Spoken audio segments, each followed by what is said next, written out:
উপৰিও সাহিত্য জগতখনৰ সৈতে সম্পৃক্ত হৈ কেইবাখনো গ্ৰন্থ ৰচনাৰ আপুনি সাহিত্য জগতখনকো এক সুকীয়া পৰিচয় দাঙি ধৰাৰ লগতে বিভিন্ন বঁটাৰে সন্মানিত হৈ আমাৰ বিদ্যালয়লৈ সুনাম কঢ়িয়াই আনিবলৈ সক্ষম হৈছে। আপুনি এগৰাকী বহুমুখী গুণৰাশিৰ উজ্জ্বল প্ৰতিভা, সততা, ঐকান্তিকতা আৰু নিষ্ঠা গুণেৰে শিক্ষকতাৰ সেৱা আগবঢ়াই সফলতাৰে 28/2/2026 তাৰিখে চাকৰি জীৱনৰ পৰা অৱসৰ গ্ৰহণ কৰিলে। সেয়া আমাৰ স্মৃতিৰ মণিকোটাত চিৰদিন সজীৱ হৈ থাকিব।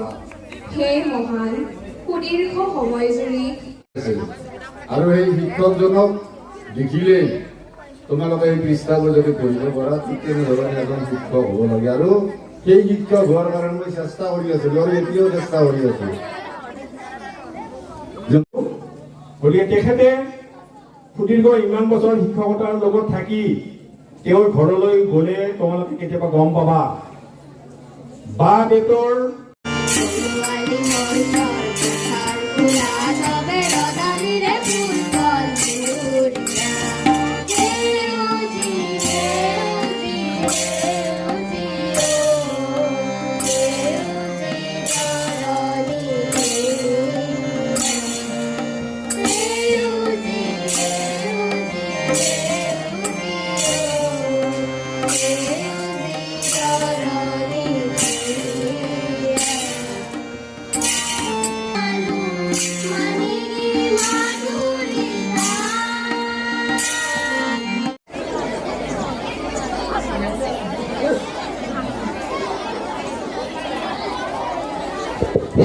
আৰু আছেনে ছাত্ৰ ছাত্ৰীসকলৰ পৰা?